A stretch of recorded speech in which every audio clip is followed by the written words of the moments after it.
ఇంతటి గొప్ప అవకాశాన్ని కల్పించిన మన కన్న తండ్రి అయిన దేవునికి కృతజ్ఞతాస్తుతులు చెల్లించుకుంటూ తండ్రి అయిన దేవుని ఆరాధించడానికి చేరి వచ్చిన మీ అందరికీ మన రక్షకుడైన యేసుక్రీస్తు వారి పేరట నా హృదయపూర్వకమైన గత కొన్ని రోజులుగా మనము దేవుని రాజ్యమును గూర్చిన సత్యం అనే అంశాన్ని మనం ఆలోచిస్తున్నాము. దేవుని రాజ్యమును గూర్చిన అవగాహన నేడు క్రైస్తవులుగా పిలువబడుతున్న వారిలో కూడా లేకపోవడం చాలా అంటే చాలా విచారకరం. దేవుని యొక్క రాజ్యము ఇంకా వస్తుంది, అది ఇంకా రాలేదు అని ఒక ఆ భ్రమలో ఉన్నవారు కొంతమంది అయితే, దేవుని రాజ్యం అంటే ఏంటో, ఆ రాజ్య నివాసులు చేయాల్సినదేంటో, ఎలా నడుచుకుంటే ఆయన రాజ్యముగా మనం ఉంటాము అనే దాని మీద అవగాహన లేని వారు మరికొంటారు. ఇలా ఉండాలి, ఇలా చేయాలి, ఈ ప్రకారంగా నడుచుకోవాలి, అలా నడుచుకుంటేనే మనం ఆయన రాజ్యం అని తెలిసిన వారు కూడా అలా నడుచుకోకపోవడము, అలాగే అలా నడుచుకోకుండా ఉన్నవారు ఇంకొంతమంది. ఈ క్రమంలో మనకు అర్థం కావాల్సిన విషయం ఏంటంటే, దేవుని రాజ్యమును గూర్చి ఎవరికైతే అర్థమవుతుందో వారు మాత్రమే ఆయన రాజ్యంలో ఉండాలని ఆశిస్తారు, ఆయన రాజ్య చట్ట ప్రకారంగా నడుచుకోవాలని ఆశిస్తారు, ఆయన నియమించిన నియమాల ప్రకారంగా ఉండాలని ఆలోచిస్తారు. ఒకవేళ ఆ విధంగా ఎవరైనా నడుచుకోలేదు అంటే వారు ఆయన రాజ్య నివాసులుగా ఉన్నవారు కాదు. భారతదేశంలో మనం ఉన్నాం అంటే భారత రాజ్యాంగ చట్ట ప్రకారంగా మనం ఉండాలి. లేదండి నాకు ఇష్టానుసారంగా నేను ఉంటాను, నా ఇష్టమైన ప్రవర్తనను నేను కనుపరుస్తాను అంటే ఎవరు కూడా యాక్సెప్ట్ చేయరు. అప్పుడు వెంటనే తీసుకొని వెళ్ళి జైల్లో వేస్తారు. ఎందుకంటే భారత రాజ్యాంగం అనే ఈ రాజ్యానికి ఒక చట్టం ఉంది, ఆ చట్ట ప్రకారంగానే నువ్వు నడుచుకోవాలి. ఇది ఎంతైతే వాస్తవమో దేవుని రాజ్యం అనే క్రీస్తు సంఘముకి, ఆ క్రీస్తు సంఘములో క్రీస్తు నియమించిన నియమాలు ఉన్నాయి, పద్ధతులు ఉన్నాయి, క్రమాలు ఉన్నాయి. ఆ ప్రకారంగా ఎవరైతే ఉంటారో వారు మాత్రమే ఆయన రాజ్య నివాసులుగా ఉంటారు. అయితే మనందరికీ రాజుగా ఉన్న యేసుక్రీస్తు వారు ఎన్నో ఆజ్ఞలను మనకు తెలియజేశారు, ఎన్నో విధులను ఆయన నియమించాడు. మనం ఆయన రాజ్య నివాసులం అయితే ఆ రూల్స్ అండ్ రెగ్యులేషన్స్ ప్రకారంగానే నడుచుకుంటాం. ఆయన రాజ్య నివాసులు కాని వారే ఆయన రూల్స్ అండ్ రెగ్యులేషన్స్ని పట్టించుకోరు. ఆయనను రాజుగా స్వీకరిస్తారు, కానీ ఆయన చట్టాన్ని మాత్రం స్వీకరించనంటే ఆయన రాజ్య నివాసులు ఎలా అవుతారు? ఆయనను నేను సొంత రక్షకుడిగా అంగీకరిస్తాను, కానీ ఆ రక్షణ మార్గంలో నేను నడవను అంటే ఆయనను రక్షకుడిగా ఎలా అంగీకరించినట్టు అవుతుంది? రక్షకుడిగా అంగీకరించడం అంటేనే ఆయన రక్షణ మార్గంలో నడవడం. ఆయన రక్షకుడు అని అంగీకరించడం అంటేనే ఆయన నడిపే ఆ మార్గంలో మనం నడవడం. కాబట్టి ఆయన రాజ్య నివాసులుగా ఉండాలనుకున్న ప్రతి ఒక్కరూ కూడా రాజ్యానికి ఉన్న చట్ట ప్రకారంగానే నడుచుకోవాలి. రాజ్యంలో ఉండేది ఏదైతే ఉందో అది మనలో కనిపించాలి. మరి దేవుని రాజ్యంలో ఉన్నది ఏంటయ్యా అంటే నీతి, సమాధానము, పరిశుద్ధాత్మ యందలి ఆనందం. రోమియోలకు రాసిన పత్రిక 14వ అధ్యాయము 17వ వచనంలో ఈ మాట మనకు కనిపిస్తుంది. దేవుని రాజ్యము అనగా భోజనమును పానమును కాదు కానీ నీతి, సమాధానము, పరిశుద్ధాత్మ యందలి ఆనందము అన్న విషయాన్ని పౌలు గారు పరిశుద్ధాత్మ ప్రేరేపణ ద్వారా మనకు తెలియజేసిన విషయం. మనం ఆయన రాజ్య నివాసులుగా ఉండాలి అంటే, దేవుని రాజ్య నివాసులుగా మనము ఉండాలి అంటే నీతి మనలో ఉండాలి, సమాధానము మనలో ఉండాలి, పరిశుద్ధాత్మ యందలి ఆనందాన్ని అనుభవించే వారిగా మనం ఉండాలి. ఒకవేళ ఇది ఎవరైతే అనుభవించారో వారు ఆయన రాజ్య నివాసులు కాదు. పరిశుద్ధాత్మ యందలి ఆనందము అనగానే చాలామంది చాలా విధాలుగా పొరపడ్డారు. ఎంతగా పొరపడ్డారు అంటే, ఒక మాటకి చెప్పాలంటే పరిశుద్ధాత్మ దేవుణ్ణి అపార్థం చేసుకున్నారు. పరిశుద్ధాత్మ దేవుడు అనగానే మనకు ఆశీర్వాదాలు ఇచ్చేవారు. పరిశుద్ధాత్మ దేవుడు అనగానే మనము ఇప్పుడు చిన్న స్థితిలో ఉంటే ఒక గొప్ప స్థితిలోనికి ఆయన తీసుకువెళ్ళేవాడు అని. అలాగే పరిశుద్ధాత్మ దేవుడు అనగానే ఆయన మన ద్వారా ఇతరులకు తెలియజేస్తాడు, కొత్త విషయాలను ఆయన మాట్లాడిస్తాడు, ఎవరితో కూడా చెప్పని విషయాలను మనతో చెప్పిస్తాడు అనే ఈ భ్రమలో ఉండి మాట్లాడే ప్రవర్తనలు, ఆలోచనలు, బోధలు మనకు కనిపిస్తాయి. ఎందుకంటే ఫస్ట్ ఆఫ్ ఆల్ అలాంటి వారు పరిశుద్ధాత్మ దేవుణ్ణి అర్థం చేసుకోలేని స్థితిలో ఉన్నారు. కాబట్టి పరిశుద్ధాత్మ యందలి ఆనందము అనగానే హ్యాపీగా ఉండడం, ఏ బాధ లేకుండా ఉండడం, నిత్యము మనము నవ్వుకుంటూ ఉండడము అనే ఆ భావంలోనికి వెళ్ళిపోయారు. నీకు కష్టం వచ్చిందా? అయితే దేవుడి దగ్గరికి రా. నీకు బాధలు వచ్చాయా? అయితే దేవుడి దగ్గరికి రా అని ఇలా లేనిపోని మాటలను కల్పించి దేవుడి మీద ఆసక్తిని పెంచారు. కానీ దేవుణ్ణి సరిగ్గా వారు వివరించలేకపోయారు. దేవుడు అంటే ఏంటో, యేసుక్రీస్తు వారు ఎవరో, పరిశుద్ధాత్మ దేవుడు అంటే ఎవరో ఈ విధమైన ఆ అవగాహన లేకయే రండి దేవుణ్ణి నమ్మండి, మీ కష్టాలన్నీ దూరం అవుతాయి, రండి దేవుణ్ణి నమ్మండి, మీ బాధలన్నీ దూరం అవుతాయి, కడుపులో క్యాన్సర్ ఉందా, గడ్డు ఉందా, అది పోతుంది అని ఇలా ఎన్నో విధాలైన మాటలను ఏ విధంగా వారు తెలియజేశారు అంటే, పరిశుద్ధాత్మ దేవుని యొక్క శక్తి మా దగ్గర ఉంది, మేము ప్రార్థన చేస్తే అవన్నీ కూడా మీకు స్వస్థపరచబడతాయి, స్వస్థత ప్రార్థనలు చేస్తాము రండి అని వారు పిలవడానికి గల ముఖ్య అంశమే ఏంటంటే, పరిశుద్ధాత్మ దేవుడు ఉన్నాడు, ఆయన మాకు సహాయం చేస్తాడు, మా ద్వారా అద్భుత కార్యములు జరిగిస్తాడు. ఎందుకంటే అపోస్తుల మీదకి ఆయన వచ్చాడు, వారు అన్య భాషల్లో మాట్లాడారు, వారు కూడా ఎవరైతే రోగులుగా ఉన్నారో వారిని స్వస్థపరిచారు. కాబట్టి మేము కూడా అలాగే పరిశుద్ధాత్మ దేవుడిని పొందుకున్నాము, మేము కూడా స్వస్థపరుస్తాము, మేము ప్రార్థన చేస్తే స్వస్థత జరుగుతుంది అనే ఈ బోధనలను తీసుకొని వచ్చారు. అలాగే అక్కడ అపోస్తలుల విషయంలో పరిశుద్ధాత్మ దేవుని ఎలాగైతే అపార్థం చేసుకున్నారో, పరిశుద్ధాత్మ యందలి ఆనందము అన్న ఈ మాటను కూడా అనేక విధాలుగా అపార్థం చేసుకున్నారు. ఆనందము అనగానే మనకు సహజంగా కనిపించేది ఏంటి? నవ్వుకుంటూ ఉండడము కదా, హ్యాపీగా ఉండడము, ఎలాంటి బాధ లేకుండా ఉండడము. ఆ అట్మాస్ఫియర్ని మనం ఏమంటామంటే ఆనందంగా ఉండడము అంటాం. ఇప్పుడైతే నేను హ్యాపీగా ఉన్నానండి, ఏ కష్టం లేకుండా ఉన్నాను. ఇంతకుముందు అయితే నేను ఎన్నో కష్టాలు పడ్డాను, కానీ ఇప్పుడైతే ఏ కష్టం పడట్లేదు అని ఒక ఆలోచనతో సాక్ష్యం చెప్పేవారు కూడా చాలామంది ఉన్నారు. కానీ వాస్తవానికి ఎవరైతే నిజముగా దేవుణ్ణి స్వీకరించి దేవుని కొరకు బ్రతకాలని ఒక ఆలోచనతో, తపనతో, తృష్ణతో వస్తారో వారికి ఖచ్చితంగా ఎదురయ్యేదే ఏంటంటే బాధలు, హింసలు, ఇబ్బందులు. ఇది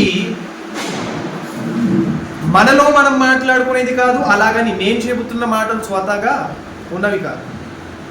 స్వయంగా యేసుక్రీస్తు వారే తాను తెలియజేసిన మాట ఏంటి అంటే, ఇదిగో నా నామమున ఎవరైతే సువార్తను ప్రకటిస్తారో వారు హింసింపబడతారు, అవమానింపబడతారు, వారు తృణీకరింపబడతారు. స్వయంగా యేసుక్రీస్తు వారు చెప్పిన మాటే. ఆయన సువార్త నిమిత్తం ఎవరైతే జీవిస్తారో, ఆయన సువార్తను ప్రకటించాలని ఒక ఆలోచన కలిగి ఉంటారో వారికి ఇబ్బందులే ఉంటాయి. అంటే ఆనందం ఉండదా? ఇబ్బందులే ఉంటాయా అంటే ఖచ్చితంగా ఇబ్బందులే ఉంటాయి. దీని గురించి పేతురు గారు చాలా స్పష్టంగా చెప్పారు, ఎవడైనాను క్రైస్తవుడైనందుకు బాధలు అనుభవించారు. ఎవడైనాను అంటే వారు చిన్నవారని లేదు, పెద్దవారని లేదు, గొప్పవారని లేదు, పేదవారని లేదు. ఎవడైనాను క్రైస్తవుడైతే ఆ వ్యక్తి ఖచ్చితంగా అనుభవించవలసినది ఏంటి అంటే బాధలు అనుభవించాలి. మరి పరిశుద్ధాత్మ దేవుణ్ణి పట్టుకొని పరిశుద్ధాత్మ దేవుణ్ణి వారి నన్ను పేరు ఉపయోగిస్తూ తెలియజేసే మాట ఏంటి అంటే మీరు సంతోషంగా ఉంటారండి, ఏ బాధలు ఉండవండి, మీరు పరిశుద్ధాత్మ యందలి ఆనందంగానే ఉంటారండి అన్న ఒక భావనను వ్యక్తపరిచారు. కానీ అది బైబిల్ ప్రకారంగా ఏమాత్రం కూడా సరి అయినది కాదు అన్న విషయాన్ని గమనించారు. పరిశుద్ధాత్మ యందలి ఆనందం అంటే ఏంటి, నీతి అంటే ఏంటో, సమాధానం అంటే ఏంటో మనం తెలుసుకుందాం. మరి దేవుని రాజ్యంలో ఉన్న పరిశుద్ధాత్మ యందలి ఆనందం అది ఏంటి, ఏ విధమైన ఆనందాన్ని గూర్చి ఆయన తెలియజేస్తున్నారు, ఏ విధమైన పరిస్థితుల్లో మనం ఆనందించాలి అన్న విషయాన్ని తెలియజేస్తున్నారు. ఒకసారి మనం బైబిల్ని పరిశీలిస్తే అపోస్తలుల కార్యములు 5వ అధ్యాయము 39 నుండి 41వ వచనం వరకు మనం జాగ్రత్తగా పరిశీలించగలిగితే అక్కడ ఒక సందర్భంలో దేవుని వలన కలిగినదాయన మీరు వారిని వ్యర్థపరచలేరు, మీరు ఒకవేళ దేవునితో పోరాడు వారు అగుదురు సుమి, వారు అతని మాటకు సమ్మతించి అపోస్తలులను పిలిపించి కొట్టించి యేసు నామమును బట్టి బోధింపకూడదని ఆజ్ఞాపించి వారిని ఏం చేశారు, అక్కడ విడుదల చేశారు. ఆ నామం కొరకు అవమాన పొందుటకు పాత్రులమని ఎంచబడినందున వారు సంతోషించుచు మహాసభ యొద్ద నుండి వెళ్ళిపోయిరి. చాలా ఇక్కడ అపోస్తలులను పిలిపించి క్రీస్తు వారి నామాన్ని బోధించడానికి వీలు లేదు, ఆయనను గూర్చి ప్రకటించడానికి వీలు లేదు అన్న విషయాన్ని అపోస్తలుల పట్ల వారు మాట్లాడి వారిని కొట్టించారు. వారిని కొట్టించిన గల కారణమే యేసు నామాన్ని వారు బోధిస్తున్నారు. యేసు అంటే ఎవరో, ఆ యేసుక్రీస్తు చేసిన గొప్ప కార్యం ఏంటో ఎరగని వారిగా వీరు ఉండి ఆ యేసు నామాన్ని బోధించకూడదని అపోస్తలులను కొడితే ఆ అపోస్తలుల రియాక్షన్ ఎలా ఉందో మనము 41వ వచనంలో చూస్తే తెలియజేస్తున్నారు. ఆ నామము కొరకు అవమానము పొందుటకు పాత్రులనై ఎంచబడినందున వారు సంతోషించుచు ఆ మహాసభల్లో నుండి వెళ్ళిపోయారు. ఏ విధంగా ఫీల్ అయ్యారంట, ఈ క్రీస్తు నామాన్ని పట్టుకుంటే యేసు నామాన్ని పట్టుకుంటే మనల్ని అందరినీ కొడుతున్నారు, ఆయన నామాన్ని ప్రకటించకూడదు అనుకున్నారా? మేము ఆయన నామ నిమిత్తము ఇబ్బంది పడ్డానికి అవమానింపబడ్డానికి పాత్రులమని వారు ఆ విషయంలో సంతోషిస్తున్నారంట, భాగ్యవంతులుగా ఫీల్ అవుతున్నారంట. అంటే పరిశుద్ధాత్మ దేవుణ్ణి పొందుకుంటే మనం సుఖంగా ఉండడం అనేది జరగదు. మనకు బాధలు కలిగినప్పుడు ఆ సిచ్యువేషన్లో మనం ఆనందంగా ఉంటాం. దాన్ని ఎలా స్వీకరిస్తాము అంటే సంతోషంగా స్వీకరిస్తాం. ఆ అట్మాస్ఫియర్ని మనం ఎలా యాక్సెప్ట్ చేస్తామంటే ఇది సంతోషకరమైన సందర్భము అన్నట్టుగా భావిస్తాం. ఎందుకంటే ఎవరికి లేని భాగ్యం నాకు వచ్చింది. ఇప్పుడు అపోస్తలులు అదే కదా ఫీల్ అవుతున్నారు. అక్కడ ఎవరికి లేని అవకాశం మాకు వచ్చింది, ఎవరికి లేని ధన్యత మాకు వచ్చింది. ఏంటంటే ఆయన నామ నిమిత్తము అవమానింపబడ్డానికి మేము పాత్రులుగా ఉన్నాం. అందుకు వారు ఏమయ్యారంట, సంతోషించారు. ఎందుకు సంతోషించారు? ఎందుకంటే పరిశుద్ధాత్మ దేవుని వారు పొందుకొని ఉన్నారు. అందుకే పరిశుద్ధాత్మ యందలి ఆనందాన్ని వారు అనుభవిస్తున్నారు. పేతురు గారు, యోహాను గారు ధైర్యంగా దేవాలయంలోనికి వెళ్ళి చెప్పారు, ప్రకటించారు. కానీ అంతకుముందు పేతురు గారి యొక్క సిచ్యువేషన్, యేసుక్రీస్తు వారిని కొడుతున్నప్పుడు, అతన్ని శిలువ మీద తీసుకొని, ఆ శిలువను మోసుకుంటూ తీసుకొని వెళ్తున్నప్పుడు, ఇతను కదా శిష్యుడు, శిష్యుడు ఇతనే కదా అన్నప్పుడు ఏం చేశాడు ఆయన? అమ్మతోడు నాన్నతోడు అన్నాడు ఆయన. కానీ ఇప్పుడు మాత్రం నేను ఆయన నామాన్ని ప్రకటించే సమయంలో నన్ను ఎవరైనా అవమానిస్తే దానికి నేను ధన్యుడిగా ఫీల్ అవుతున్నాను, భాగ్యవంతుడిగా ఫీల్ అవుతున్నాను అన్న ఒక ఆలోచనలో అపోస్తలులందరూ కూడా ఉన్నారు. అంటే పరిశుద్ధాత్మయందలి ఆనందం అంటే ఇబ్బంది కలిగినప్పుడు, శ్రమ కలిగినప్పుడు, అవమానము కలిగినప్పుడు దాన్ని హ్యాపీగా స్వీకరిస్తారు, సంతోషంగా దాన్ని భావిస్తారు. అలాంటి భావన మనలో ఉండాలి. అలాంటి ఇబ్బందికరమైన సిచ్యువేషన్లో కూడా మనము ఆయన పట్ల సంతోషాన్ని కనపరచాలి. అదంటారు పరిశుద్ధాత్మయందలి ఆనందం అంటే. పరిశుద్ధాత్మ దేవుణ్ణి పొందుకున్న ప్రతి ఒక్కరూ కూడా ఇబ్బందికరమైన సిచ్యువేషన్లో ఆనందంగానే ఉన్నారు. చరిత్రలో మనం ఆలోచిస్తే ఇబ్బందికరమైన ప్రతి సిచ్యువేషన్లో పరిశుద్ధాత్మ దేవుణ్ణి పొందుకున్న వారందరూ కూడా ఆనందంగానే ఉన్నారు, సంతోషంగానే ఉన్నారు. కానీ ఇప్పుడు ఏమంటున్నారు? పరిశుద్ధాత్మ దేవుణ్ణి పొందుకున్న తర్వాత ఏ బాధ ఉండదు, ఏ ఇబ్బంది ఉండదు, దేవుని నమ్ముకోండి, మీ బాధలన్నీ దూరం అవుతాయి అంటారు. ఇప్పుడు వాక్యాన్ని నమ్మాలా లేదంటే వారిని నమ్మాలా? నిజముగా జరిగిన సందర్భాలను నమ్మాలా లేక క్రియేట్ చేసిన తెలియజేస్తున్న మాటలను నమ్మాలా? వాక్యానుసారంగా ఆలోచిస్తే ఎవరైతే క్రైస్తవులుగా జీవించాలనుకుంటున్నారో వారందరికీ ఇబ్బందులు ఖచ్చితంగా ఉంటాయి. దాని విషయంలో వీరేమవ్వాలి? వీరి యొక్క మనస్తత్వం కూడా ఏ విధంగా అయిపోతుందంటే మేము ఆనందిస్తాము, మేము సంతోషిస్తాము, మేము ఆ బాధను అనుభవించడానికి భాగ్యవంతులుగా ఉన్నాము అన్న ఆలోచన ఉంది. పౌలు గారిని, శీల గారిని అలాగే చెరసాల్లో వేసారు. చెరసాల్లో వేస్తే ఇబ్బందిగా ఫీల్ అవుతామా, ఆనందంగా ఫీల్ అవుతామా? ఎప్పుడు ఆ చెరసాల్లో నుండి బయటపడతామా అన్న ఆలోచనతో ఉంటాం. ఎవరొచ్చి మన పక్షాన మాట్లాడి విడిపిస్తారా అన్న ఆలోచనలో ఉంటాం. ఆ ఎదురు చూపులు ఉంటాయి. కానీ పౌలు గారిది, శీల గారి యొక్క సిచ్యువేషన్లో వారు ఎలా ప్రవర్తించారు? దీనికి క్వైట్ ఆపోజిట్గా ప్రవర్తించారు వారు. అపోస్తుల కార్యములోనే 16వ అధ్యాయం 25వ వచనం. అపోస్తుల కార్యములు 16వ అధ్యాయము 25వ వచనం. అయితే మధ్యరాత్రి వేళ పౌలును శీలయు దేవునికి ప్రార్థించుచు కీర్తనలు పాడుచుండిరి. ఏం చేస్తున్నారంట? దేవునికి ప్రార్థన చేస్తున్నారు, అలాగే కీర్తనలు పాడుతున్నారంట. వీరున్న సిచ్యువేషన్ ఏంటి? వీరు చేస్తున్నది ఏంటి? చెరసాల్లో ఉంటే బిక్కుమంటి బాధపడుకుంటూ కూర్చోవాలి. కానీ వీరు ఎలాంటి ఆలోచనతో ఉన్నారు? దేవుణ్ణి ప్రార్థిస్తున్నారంట, కీర్తనలు పాడుతున్నారంట. కీర్తనలు ఎప్పుడు పాడతాము? కీర్తనలు ఎప్పుడు పాడాలి? సంతోషం కలిగినప్పుడే కదా మనము కీర్తనలు పాడుతాం. యాకోబు గారు రాసిన పత్రిక 5వ అధ్యాయం 13వ వచనం తెలియజేస్తారు.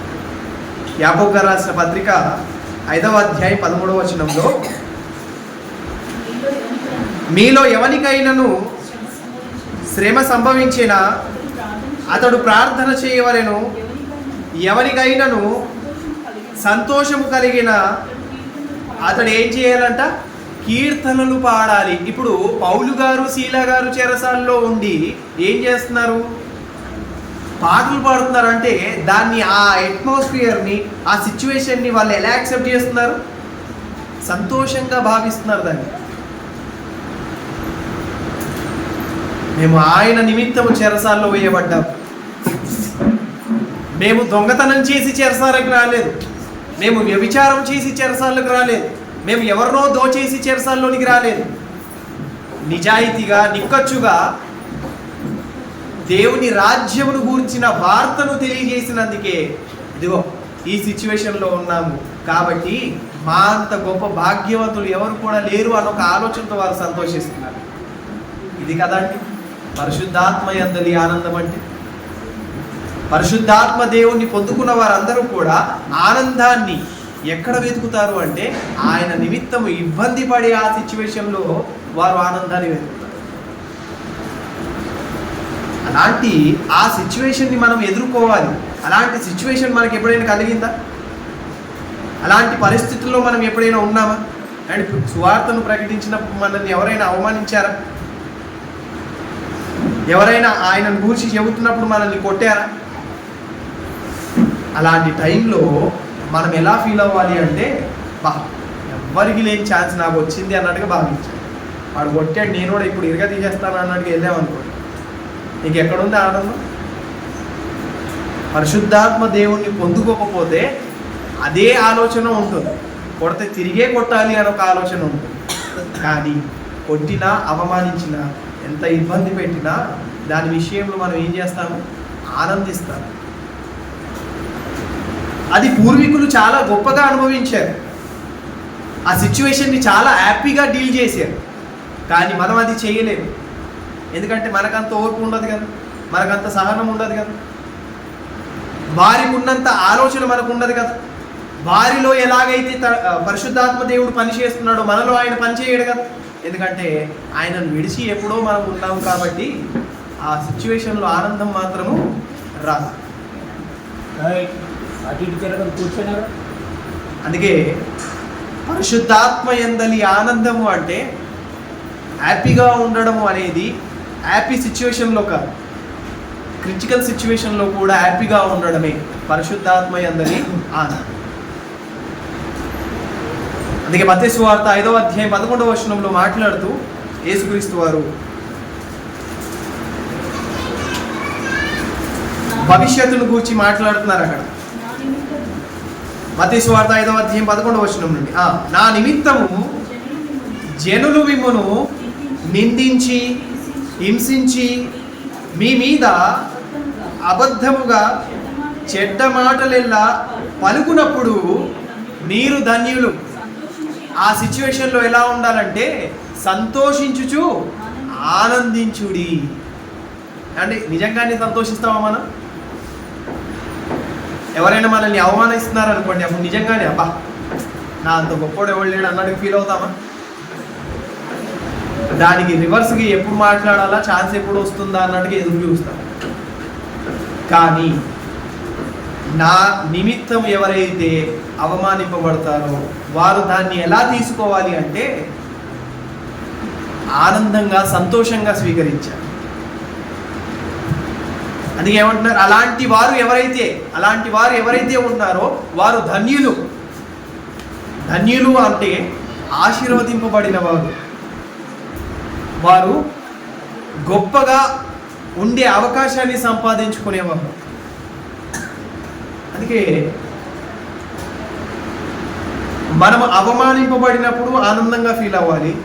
మన జీవితం కూడా ఎలా ఉండాలంటే ఆయన గూర్చి ప్రకటిస్తున్నప్పుడు అవమానం పొందుకునేలా ఉండాలి. సింపుల్గా మనము మన పనిని ముగించుకునే ఆ అవకాశం మనకు లేదు. సింపుల్గా ముగించేస్తున్నామంటే అక్కడ ఏదో ఒక లోపము ఖచ్చితంగా ఉంటుంది. ఆయన తెలియజేస్తున్న మాట ఏంటంటే, ఇదిగో నా గురించి నువ్వు ప్రకటించినప్పుడు ఖచ్చితంగా జనులు నిన్ను ఏం చేస్తారు? అవమానిస్తారు, ఇబ్బంది పెడతారు, హింసిస్తారు, చెడ్డ మాటలు మీ మీద వారు క్రియేట్ చేస్తారు. కానీ అది మనకు కనిపించట్లేదు. అలాంటి ఆ సిచ్యువేషన్ని మనం ఫేస్ చేయట్లేదు అంటే మనకు సువార్త పని చేసే విషయంలో ఎక్కడో లోపం గలవారిగా ఉన్నాం. మనము సువార్తను ప్రకటించాలి, ఆ సిచ్యువేషన్ని మనము ఫేస్ చేయాలి. ఫేస్ చేసినప్పుడు మన ఆలోచన ఎలా ఉండాలంటే, అరే నాకు వచ్చింది ఆ ధన్యత, ఆయన నిమిత్తము ఇబ్బంది పడే ఆ సిచ్యువేషన్లో నేను కూడా ఉన్నాను. అప్పుడే కదండి పరలోకానికి వెళ్తాం మనం. క్రీస్తు ఎలాగైతే శ్రమ పడ్డాడో మనం కూడా అలా శ్రమ పడినప్పుడే కదండి నిత్యత్వంలోనికి వెళ్తాం. అలా ఏం పడకుండా నేను బాగున్నానండి, నేను మంచిగా ఉన్నానండి, అసలు ఏ తప్పు చేయలేదండి అంటే అలాగ ఎలా కుదురుతుంది? ఇక్కడ విషయం ఏంటంటే మనము తప్పు చేయకపోతే గొప్పవారము కాదు అండి, అలాగని మంచి చేయకపోతే మనం గొప్ప. మనం పాపం చేయలేదు, గొప్పవారిగానే ఉన్నామని ఫీల్ అవ్వకూడదు. అలాగని చేయవలసినది చేయనంత మాత్రాన మనము గొప్పవారమా? నా పాయింట్ అర్థమవుతుందా? ఇప్పుడు నేను వ్యభిచారం చేయట్లేదు, రైట్? నేను చెయ్యట్లేదు కాబట్టి నేను గొప్పవాడిని నేను ఫీల్ అవుతున్నాను. అలాగని దేవుని కార్యక్రమము ఏదైతే ఉందో అది చేయకపోతే నేను గొప్పవాడినా? కాదు. అంటే వ్యభిచారము చేయకపోయినంత మాత్రం నేను గొప్పవాడిని కాదు, ఆయన చేయమన్నది చేయకపోయినా నేను గొప్పవాడను కాదు. నేను అది పాటిస్తున్నానండి కాబట్టి నేను గొప్పవాడిని అనుకుంటే కాదు, చేయాల్సినది కూడా మనం ఏం చేయాలి? చేయాలి. అప్పుడు కదా మనం గొప్పవారు. తలాంతు విషయంలో అదే కదా ఆయన ఉపమాన రీతిగా తెలియజేసిన భావం. తలాంతుని ఇచ్చాడు, 5 తలాంతులు గల వాడికి 5 తలాంతులు ఇచ్చాడు, 2 తలాంతులు వాడికి 2 ఇచ్చాడు, 1 తలాంతు 1 ఇచ్చాడు. ఇక్కడ మూలాంశంలో భావం ఏంటి అంటే, ఇదిగో నీది నీకు ఇచ్చేసాను అయిపోయింది అన్న ఒక ఆలోచనతో 1 తలాంతు గలవాడు ఉన్నాడు. కానీ అక్కడ యజమానికి అదే కావాల్సింది కాదు. నాది నాకు తిరిగి ఇచ్చేయడంలో నీ గొప్పతనం ఏమీ లేదు. నేను నీకు ఇచ్చాను ఎందుకంటే దాన్ని డెవలప్ చేస్తావని. నేను నీకు ఇచ్చిందే ఎందుకంటే నీ మీద ఉన్న నమ్మకాన్ని నిలబెట్టుకుంటావని. కానీ నువ్వేం చేసావు? నీ నమ్మకాన్ని పోగొట్టుకున్నావు, అలాగే లాభాన్ని కూడా నువ్వు తీసుకొని రాలేదు. కాబట్టి సోమరివైన చెడ్డదాసుడా, నువ్వు నాతో ఉండడానికి వీల్లేదు, వెలుపటి చీకటిలోని గీతని త్రోసివేయండి. అతడు ఏం తప్పు చేయలేదు. తప్పు చేసినదల్లా ఏంటి అంటే అభివృద్ధి కనపరచలేదు, నమ్మకాన్ని నిలబెట్టుకోండి. ఏమైనా లాస్ అయిందా అండి? 1 తలాంతు గాడి ఆ వ్యక్తి విషయంలో ఏదైనా తప్పు జరిగిందా? ఏం తప్పు జరగలేదు. 1 ఇచ్చాడు, తిరిగి 1 ఇచ్చేసాడు. తప్పు ఏముంది అక్కడ అని మనకు అనిపిస్తుంది. కానీ తండ్రి అయిన దేవుడు మన నుండి కోరుతున్నది ఏంటంటే తప్పు చేయకూడదు అన్న విషయంలో నువ్వు జాగ్రత్తగా ఉన్నావు, తప్పు చేయకుండా. కానీ చేయాల్సిన విషయంలో ఏదైతే చేయమన్నానో అది చేయకపోయినా నువ్వేంటి? తప్పు చేస్తున్నవాడివే. అందుకే దేవుని పనిని మనకు ఏదైతే ఆయన అప్పగించాడో అది చేసేవారిగా మనం ఉండాలి. ఒకవేళ చేయకపోతే మనము నేరస్థాపన గలవారిగానే ఉంటాం, పాపపు స్థితిలోనే ఉంటాం, నిర్జీవ స్థితిలోనే ఉంటాం. ఎందుకంటే చేయాల్సినది మనం చేయట్లేదు కాబట్టి. అందుకే దీని విషయంలో మనం జాగ్రత్తగా ఉండాలి. సువార్త పని చేస్తేనే మనకు ఇబ్బందులు ఉంటాయి, సువార్త పని చేస్తేనే మనకు అవమానాలు ఉంటాయి. మన జీవితాన్ని మనం చూసుకుంటే అవమానాలు ఎవరికి కూడా ఉండవు. అండ్ నా పని ఏదో నేను చేసుకుంటున్నాను, నన్ను ఎవడైనా తిడతాడా? నా పని ఏదో నేను చేసుకుంటున్నాను, నా కుటుంబాన్ని ఏదో నేను చూసుకుంటున్నాను, నా వరకు నేను ఏదే ఉంటున్నాను అయినంత మాత్రాన్ని ఎవరైనా తిడతారా? తిట్టరు. కానీ ఎప్పుడు తిడతారు, ఎప్పుడు అవమానిస్తారు అంటే క్రీస్తును గూర్చి నేను ఉన్నది ఉన్నట్టుగా చెప్పినప్పుడు ఎదుటివారు స్వీకరించలేక నన్ను తిడతారు, కొడతారు, ఇబ్బంది పెడతారు. అలాంటి సిచ్యువేషన్ కదా మనకు కావాల్సింది. అది మనం ఫేస్ చేయనంత వరకు ఆ ధన్యతను మనం సంపాదించుకున్న వాళ్ళము కాదు. ఎండ్ ఆఫ్ ది డే ఆయన ఒకటి అడుగుతాడు, నా నిమిత్తం నువ్వేం పడ్డావు శ్రమ? ఆయన తీర్పు దినాన్ని అడిగేదే, లెక్క కట్టేది ఏంటంటే నేను నీ నిమిత్తము ఇంతగా నేను శ్రమ పడ్డాను, నీ నిమిత్తము నేను ఇంతగా ఇబ్బంది పడ్డాను, మరి నువ్వు నా నిమిత్తం ఏం పడ్డావు? తండ్రి అయిన దేవుడికి వారసులుగా అవ్వాలి అంటే క్రీస్తు ఎలాగైతే శ్రమ పడ్డాడో అలాగే కదా మనం శ్రమ పడాలి. రోమీయులకు రాసిన పత్రిక 8వ అధ్యాయము, రోమీయులకు రాసిన పత్రిక 8వ అధ్యాయము 17వ వచనం, మనము పిల్లలమైతే వారసులము అనగా దేవుని వారసులము, క్రీస్తుతో కూడా మహిమ పొందుటకు ఆయనతో శ్రమపడిన ఎడల క్రీస్తుతోటి వారసులం. అని అంటే క్రీస్తుతోటి వారసులుగా ఉండాలి అంటే ఏం చేయాలి? ఆయనతో కూడా శ్రమ పడాలి. ఆయనతో కూడా శ్రమ పడడం అంటే ఏంటి? వాక్యానుసారంగా మనము శ్రమ పడాలి. ఆయన లేడు కదండి, ఇప్పుడు నేను ఒక్కడిని ఎలా పడాలి అంటే కాదు, వాక్య రూపంగా ఆయన మన మధ్య ఉన్నాడు కదా. ఆ వాక్య నిమిత్తం మనం ఏం చేయాలి? శ్రమ పడాలి. అక్కడ జనులు ఆయనను అవమానిస్తున్నారు, అలాగే మనల్ని కూడా ఏం చేస్తారు? అవమానిస్తున్నారు కదా. ఈరోజు వాక్యాన్ని వక్రీకరించి తప్పుడు ఆలోచనతో వాక్యాన్ని తృణీకరించేవారు చాలామంది ఉన్నారు. అలాంటి బోధ చేయకూడదు, అలాంటి సువార్త చేయకూడదు, మా మధ్య మీరికి రాకూడదు అనేసి వ్యక్తిగతంగా ఆ వ్యక్తిని, ఆ పర్సన్ని అవమానించిన, అలాగే వాక్యాన్ని కూడా వారు అక్కడ ఏం చేస్తున్నారు, అవమానిస్తున్నారు. అంటే క్రీస్తుతో కూడా మనం శ్రమ పడితేనే అప్పుడు క్రీస్తు తోటి వారసులుగా ఉంటాం. శ్రమ పడనంత వరకు క్రీస్తుతోటి వారసులము కాదు. అందుకే సువార్త నిమిత్తము ఖచ్చితంగా ఇబ్బందులు, బాధలు ఎదురవుతాయి. ఆ సిచ్యువేషన్లో మనకు ఉండవలసిన మనసు ఎలా ఉండాలంటే అది సంతోషముగా, ఆనందముగా దాన్ని యాక్సెప్ట్ చేయాలి. అలా యాక్సెప్ట్ చేసేవారు ఎవరైతే ఉంటారో వారు మాత్రమే పరిశుద్ధాత్మ యందలి ఆనందము కలిగి ఉంటారు. ఆ సిచ్యువేషన్ని హ్యాపీగా లీడ్ చేస్తారు. కాబట్టి అది మనం ఫేస్ చేయాలి, అది మనకున్న బాధ్యత. కాబట్టి దాని విషయంలో మనం జాగ్రత్త పడాలి. పౌలు గారు కూడా తాను పడే ఆ శ్రమల్లో, తాను పడే ఇబ్బందుల్లో ఇప్పుడు కూడా ఇబ్బందిగా ఆయన ఫీల్ అవ్వదు, సంతోషంగానే ఫీల్ అయ్యారు. కొలసీయులకు రాసిన పత్రిక 1వ అధ్యాయము 24వ వచనంలో, కొలసీయులకు రాసిన పత్రిక 1వ అధ్యాయం 24వ వచనం, ఇప్పుడు మీ కొరకు నేను అనుభవించుచున్న శ్రమలయందు సంతోషించుచు సంఘము అను ఆయన శరీరం కొరకు క్రీస్తు పడిన పాటలలో పొదువైన వాటిని నా వంతు నేనేం చేస్తున్నాను, నా శరీరమందు సంపూర్ణము చేయుచున్నాను. ఏం చేస్తున్నాడంట, క్రీస్తు పడిన పాటలలో పొదువైనవి ఏవైతే ఉన్నాయో వాటిని నేనేం చేస్తున్నాను, సంపూర్ణం చేస్తున్నానంట. అంటే యేసుక్రీస్తు వారు ఏదైతే ఆయన పడలేని సిచ్యువేషన్లో ఉన్నాడో వాటిని అన్నింటినీ కూడా నేను పడుతున్నాను, వాటిని నేను సంపూర్ణం చేస్తున్నాను. ఎంతటి గొప్ప మనసు గలవారు చూడండి. కోరి ఏరి ఆయన ఏం చేస్తున్నాడు, ఇబ్బందులోనికి వెళ్తున్నాడే కానీ హ్యాపీగా ఉన్న ఆ సిచ్యువేషన్లో సువార్తను ప్రకటించాలన్న మనసే ఆయనకు లేదు. ఆయన ప్రయాణాల్లో జరిగినదంతా కూడా అదే. కొట్టి ఈడ్చి పడేశారు, ఆయనను సువార్త ప్రకటించడానికి తిరిగి లేచాడు. అంటే వారి నిమిత్తము, సంఘము నిమిత్తము, వారికి సువార్తను ప్రకటించే విషయంలో పౌలు గారు ఆయన మనస్తత్వం ఎలా ఉంది అంటే, నేను సంతోషిస్తున్నాను, మీ విషయంలో నేను ఇబ్బంది పడ్డము, శ్రమ పడ్డం అనేది నేను సంతోషిస్తున్నాను. అలాంటి ఆ మనసు ఎవరికి ఉంటుందంటే పరిశుద్ధాత్మ యందలి ఆనందం కలిగిన వారికి. పరిశుద్ధాత్మలో ఆనందించడం అంటారు దాన్ని. దాన్ని ఏమంటారంటే పరిశుద్ధాత్మలో ఆనందించడం. ఆయన ద్వారా నాకు ఇంత గొప్ప ధన్యత కలిగింది, ఆయన నిమిత్తము నేను శ్రమపడే అవకాశం నాకు దక్కింది.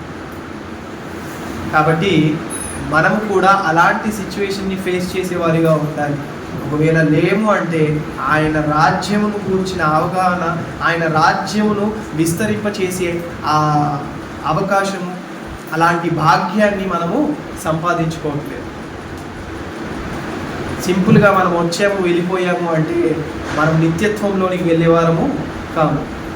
ఆయన సువార్త నిమిత్తం మనం ఇబ్బంది పడేవారిగా వద్దు అంటారు, తృణీకరిస్తారు, అవసరం లేదు అంటారు. కారణం ఏంటంటే వారికి రాజ్యమును గూర్చిన అవగాహన లేదు కాదు. కానీ మనకుంది కదా. మనకున్న తర్వాత కూడా అదే స్వభావం మనలో ఉందనుకో, మనకున్న తర్వాత కూడా, మనకు తెలిసిన తర్వాత కూడా అదే మెంటాలిటీ కలిగిన వారిగా మనం ఉన్నాం అనుకోండి, ఇక ఎక్కడ అవుతాం మనం ఆయన రాజ్య నివాసులు? పగలనక రాత్రనక వారు సువార్తను ప్రకటించారు, సువార్తను తెలియజేశారు. అలాంటి వారు ఎంతోమంది కనిపిస్తున్నారు. అలాంటి వారి విషయంలో కూడా మనము జాగ్రత్త కలిగి ఉండాలి. అలాంటి వారి విషయంలో కూడా మనము ఆసక్తి గల వారిగా ఉండాలి. పౌలు గారికి ఎన్నో ఇబ్బందులు కలిగాయి, కానీ వాటన్నిటి విషయంలో ఆయన ఆనందంగానే ముందుకు వెళ్ళాడు. కారణం ఏంటంటే ఇది నా పని కాదు, నేను దేవుని రాజ్యాన్ని విస్తరింప చేయాలనుకుంటున్నాను. అందుకే టోటల్ ఆసియా ఖండం కూడా అంతా కూడా ఆయనే సువార్తను ప్రకటించారు. ఈ చివరి నుండి ఆ చివరి వరకు ఆయన వెళ్ళి సువార్తను ప్రకటించాడు. ఎక్కడ రోమా ఉంది, ఎక్కడ యెరూషలేము ఉంది. మ్యాప్లో చూస్తే ఆ కార్నర్లో రోమా ఉంటుంది, ఈ కార్నర్లో యెరూషలేము ఉంటుంది. అంత దూర ప్రయాణం చేసే అవసరం ఏముంది ఆయన? అన్ని ఇబ్బందులలో, అన్ని బాధల్లో లిస్ట్ అంతా చెప్తాడు ఆయన. కొరింథీ వారికి రాసిన పత్రిక 11వ అధ్యాయం 24వ వచనంలో ఆయన అన్ని అవమానపడ్డానికి గల కారణమే, ఇదిగో నేను పడేది నా గురించి కాదు, రాజ్యాన్ని విస్తరింప చేయాలని ఒక ఆలోచన. రాజ్య నివాసుడిగా ఉన్న ప్రతి ఒక్కరూ కూడా అలాంటి సిచ్యువేషన్ని ఫేస్ చేస్తారు. అలాంటి సిచ్యువేషన్ని ఫేస్ చేయని వారు ఎవరు కూడా అపోస్తలులో కానివ్వండి, ఆదిమ క్రైస్తవుల్లో కానివ్వండి, ఎవరు కూడా లేదు. వారికి మిక్కిలి శ్రమ కలిగింది, గొప్ప శ్రమ కలిగింది, అయినను వారు ఆనందంగానే ఉన్నారు. కాబట్టి మనం కూడా వారు ఎలాగైతే ఆ ప్రాబ్లమ్ని ఫేస్ చేశారో అలా మనము కూడా ఫేస్ చేసేవారిగా ఉండాలి. పరిశుద్ధాత్మ యందలి ఆనందము మనము అనుభవించిన వారిగా ఉండాలి. అది ఆయనను పొందుకున్న వారికి మాత్రమే ఉంటుంది ఆ ఆనందము, ఇంకెవరికి కూడా ఆ ఆనందము ఉంటుంది. అలా పడిన వారు మాత్రమే తర్వాత బహుమానాన్ని పొందుకుంటారు. అలా పడిన వారు మాత్రమే తర్వాత ఉన్నత స్థానంలో వారు ఉంటారు. అప్పుడు నిత్యానందాన్ని వారు పొందుకుంటారు. నిత్యమైన ఆ లోకంలో నిత్యము ఆనందంగా ఉండే ఆ అవకాశాన్ని సంపాదించుకుంటారు. ఎందుకు? కారణం భూమి మీద ఉన్నప్పుడు వారు క్రీస్తు నిమిత్తమైన శ్రమను అనుభవించారు కాబట్టి. అది పరిశుద్ధాత్మ యందలి ఆనందం. ఆ ఆనందాన్ని మనం స్వీకరించేవారిగా, అంగీకరించేవారిగా, అనుభవించేవారిగా ఉండాలి. అలా ఉంటేనే ఆయన రాజ్య నివాసులుగా ఉంటారు. ఒకవేళ లేకపోతే ఆ ప్రకారంగా ఉండి నిత్యత్వంలోనికి చేరే భాగ్యాన్ని సంపాదించుకుంటారు. కళ్ళు మూసుకొని ప్రార్థన చేసుకొని. మహోన్నతుడమైన మా కన్న తండ్రి, దేవ పరిశుద్ధుడా, మాకు ఇచ్చిన ఈ గొప్ప అవకాశాన్ని బట్టి మీ కృతజ్ఞత తండ్రి. మీ వాక్యము సెలవిచ్చిన ప్రకారంగా సువార్త నిమిత్తము మేము ఇబ్బంది పడేవారిగా ఉండాలి, అవమానింపబడేవారిగా ఉండాలి. క్రీస్తును గూర్చిన వార్తను చెప్పిన ప్రతి చోట ఇబ్బంది కలుగుతుంది. కానీ అలాంటి పరిస్థితులు మాకు కలగకపోవడానికి గల కారణమే సరి అయిన విధముగా మేము సువార్తను ప్రకటించేవారిగా లేము. ఎక్కడైతే మీ రాజ్యాన్ని గూర్చిన వార్తను తెలియజేయాలో అక్కడ తెలియజేసేవారిగా మేము లేము. కాబట్టి తండ్రి, మాకు ఇబ్బందులు, బాధలు, అవమానాలు ఏవి కూడా లేకుండా తండ్రి, వాటిని మేము అనుభవించేవారిగా ఉండేలా సహాయం చేయండి. క్రీస్తుతోటి వారసులుగా ఉండాలి అంటే క్రీస్తుతో కూడా మేము శ్రమపడాలి. ఆయన ఎలాగైతే శ్రమపడ్డారో మేము కూడా అలాగే శ్రమపడాలి. దాని విషయంలో పౌలు గారు కంకణం కట్టుకొని ఆయన అనుభవించిన వాటిలో పొదువైన వాటిని అన్నిటినీ కూడా నేను సంపూర్ణం చేస్తానని ఆయన సిద్ధపడి ఉన్నారు. తండ్రి, అలాంటి మనస్తత్వం మేమందరము కూడా కలిగి ఉండేలా సహాయం చేయండి. సువార్త నిమిత్తము అవమానింపబడి దెబ్బలు తినేవారిగా, హింసింపబడేవారిగా మేమందరము ఆ ఆనందాన్ని మేము అనుభవించేవారిగా ఉండేలా సహాయం చేయండి. అపోస్తలులు ఎలాగైతే వారిని కొట్టినా భాగ్యవంతులుగా ఫీల్ అయ్యారు తండ్రి, భాగ్యవంతులుగా వారు భావించి సంతోషించారు. మేము కూడా అలాంటి ఆ సిచ్యువేషన్ని ఫేస్ చేసేవారిగా ఉండేలా సాయం చేస్తారని కోరుకుంటూ ప్రతి విషయంలో మీ కృతజ్ఞతాస్తుతులు చెల్లించు. మరలా రానయ్యున్న యేసుక్రీస్తు వారి పేరటి ప్రార్థన అడిగి వేడుకుంటున్నాం తండ్రి. ఆమేన్. అందరికీ